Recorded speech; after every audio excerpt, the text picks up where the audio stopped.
इस्लामिया। अगर तुम कुरान को पढ़ा लेते तो कुरान हर रास्ता बता देता। हर कामयाबी का रास्ता कुरान से निकलता है, हर तरक्की का रास्ता कुरान से निकलता है, हर फलाह व बहबूद का रास्ता कुरान से निकलता है। लेकिन हमारी बहन ने बच्चों को कुरान नहीं पढ़ाया। अब मेरी बहन जरा ये बता, तेरा बच्चा डॉक्टर बन गया, बुढ़ापे में तुझे ब्लड हाउस में छोड़ आया, ओल्ड हाउस में छोड़ के आ गया, तुझे घर से निकाल के बाहर कर दिया। अब तू कहेगी तू मेरा बेटा है, बेटा कहेगा तू बता तूने कैसे कह दिया मैं तेरा बेटा हूँ। तेरी अजमत मुझे नहीं मालूम, तेरी मंजिलत मुझे नहीं मालूम, तेरी कदर कीमत मुझे नहीं मालूम। ऐ मेरी बहन, अगर तू अपने बच्चे को कुरान की तालीम दे देती तो अल्लाह का कुरान तेरे बच्चों को बता देता, वला तकुल लहुमा उफ़्फ़िन वला तनहरहुमा वक़ुल लहुमा क़ौलन करीमा। अगर तू कुरान की तालीम दे देती तो कुरान कहता अपने माँ बाप से उफ़ तक ना कहो। समझ नहीं आ रहा है मैं क्या बोलूं, आवाज ही करो। मेरी बहनों तुम समझो, फिर बोला अल्लाह के कुरान की अगर तालीम दिला देती तुम्हारा बच्चा डॉक्टर भी होता तो तुम्हारे कदमों को चूमता, तुम्हारा बच्चा मास्टर भी होता तो तुम्हारे कदमों को चूमता, तुम्हारा बच्चा डॉक्टर भी होता तो तुम्हारे कदमों को चूमता। क्योंकि वो कुरान में पढ़ चुका था, वो कुरान में देख चुका था, वो कुरान में समझ चुका था कि ये मेरी माँ है जिसने अपने पेट में मुझे रखा है, ये मेरा पूरा बाप है जिसने अपनी जवानी मेरे लिए खुदा की है, ये मेरा पूरा बाप है जिसने सब कुछ मेरे लिए कुर्बान कर देता। तो वो तेरे कदमों को भी चूमता, तेरे हाथों को भी चूमता और कहता मेरी बूढ़ी माँ, अरे मैं डॉक्टर बाद में हूँ, तेरा बेटा पहले हूँ। मैं डॉक्टर बाद में हूँ, तेरा शहजादा पहले हूँ। फिर तेरा बच्चा बोलता अरे मेरी माँ, मेरी जन्नत किसी यूनिवर्सिटी में नहीं, मेरी जन्नत तो तेरे कदमों में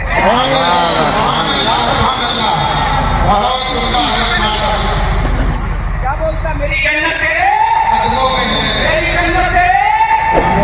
जब कुरान पढ़ता तब ना, लेकिन तुमने तो बच्चों को मौलाना बना दिया और उलमा खास कर इजाजत हो एक मिला बोलूं मुफ्ती साहब तमाम उलमा इजाजत है। ये मेरी बहन है, बेटा नौजवान है, चेहरे पे दाढ़ी निकली तो कहा बेटा ये दाढ़ी अच्छी नहीं कटा दिया, कहते दाढ़ी अच्छी नहीं लगती कटा दिया जा। तो ये माँ दाढ़ी जैसी प्यारी सुन्नत को अपने बच्चे के सर से चेहरे से कटवाती है तो बता बच्चा समझ जाएगा जिस माँ ने मुझे दाढ़ी ना रखनी थी उस माँ का समझ जाएगा। आपको तो हमने डूबा हुआ चूल्हा बोला उसको सुनो, सुन मेरी बहन, एक दाढ़ी वाला था,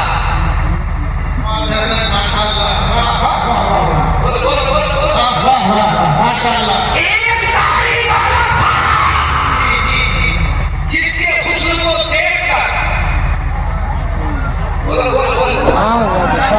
जिसके हुस्न को एक दाढ़ी वाला था जिसके हुस्न को देखकर मिस्र की औरतों ने अपनी उंगलियां कटा दी और एक दाढ़ी वाला था जिसके हुस्न को देखकर लोगों ने अपनी गर्दनें कटा दी।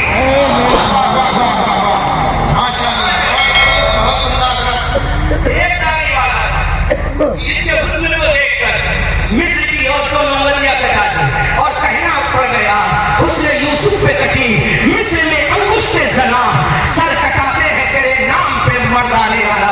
और मेरे रसूल के नाम को ही सुनकर लोगों ने अपने सरों को कटा दिया, लोगों ने अपनी जानों को कुर्बान कर दिया। इसलिए मेरी बहन अपने बेटे से मत कह तेरे चेहरे पे दाढ़ी अच्छी नहीं लगती है। ऐ मेरी बहन, अगर तेरा बेटा दाढ़ी वाला होगा तो ये सोचेगा मैं समाज में जाकर क्या जवाब दूंगा कि तू दाढ़ी रखता है और माँ बाप की बेइज्जती करता है, तू दाढ़ी रखता है माँ की तौहीन करता है, तू दाढ़ी रखता है बहन से प्यार नहीं करता, तू दाढ़ी रखता है इसलिए उसके दिल में खौफ होगा, दाढ़ी का एहतराम होगा। तो मेरी बहन अपने बच्चे के चेहरे से दाढ़ी मत कटवा, ये मत कहना कि बेटा अच्छी नहीं लग रही है। खुदा की कसम सैयदा फातिमा ज़हरा रज़ियल्लाहु ताला अन्हा, वो सैयदा फातिमा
कोई बहुत बड़ी गुस्ताखी नहीं की, लेकिन कुरान फाउंडेशन लगा देता है।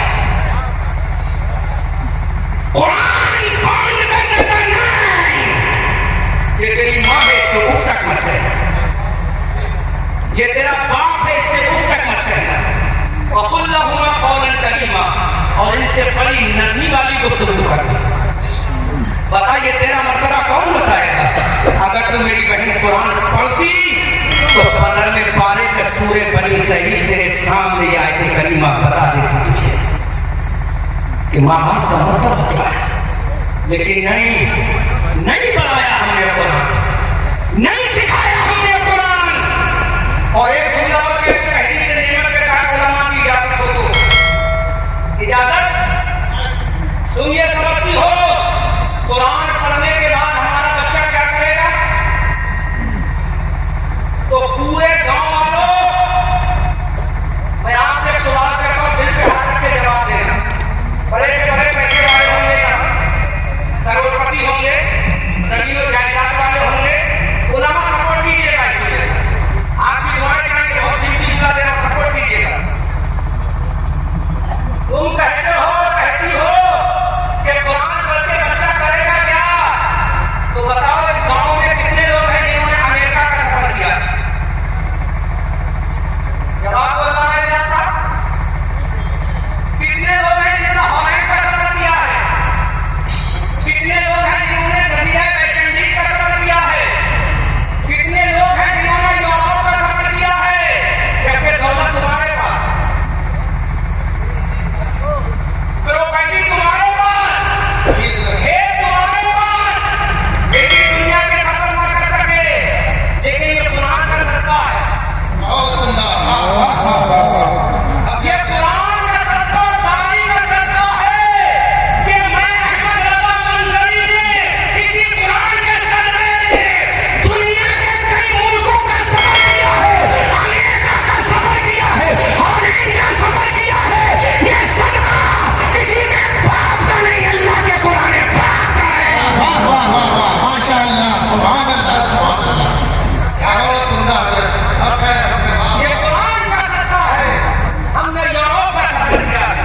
ये कुरान का सदका है, हमने अमेरिका का सफर किया है। ये कुरान का सदका है, हमने वेस्ट इंडीज का सफर किया है। ये कुरान का सदका है, हमने त्रिनिदाद एंड टोबैगो का सफर किया है। ये कुरान का सदका है कि कश्मीर से कन्याकुमारी, उत्तराखंड के पहाड़ों से बंगाल की खाड़ी तक भारत की कोई ऐसी एयरलाइंस नहीं है जिससे हमारा सफर न हो, भारत की कोई ऐसी ट्रेन नहीं है जिससे हमारा सफर न हो, भारत की कोई ऐसी कार नहीं है जिससे हमारा सफर न हो।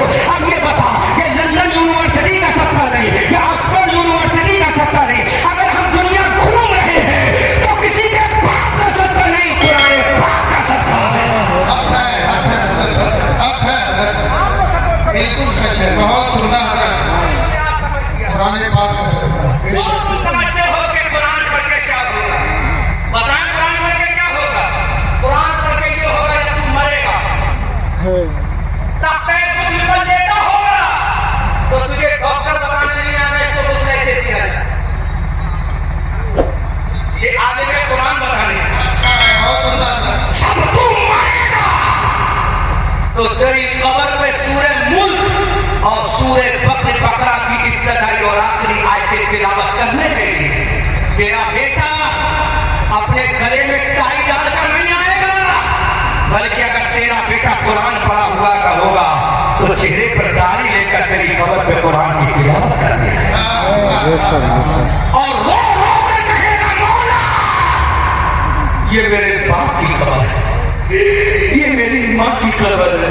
ऐ मौला तू मेरे माँ बाप के गुनाहों को ना देख मौला, मेरे माँ बाप के गुनाहों को ना देख, बल्कि मेरे माँ बाप ने मुझे कुरान पढ़ाया है मौला, वो कुरान मेरे सीने के अंदर है, इसी कुरान के सिलसिले में मेरे माँ बाप के गुनाहों को माफ कर दे।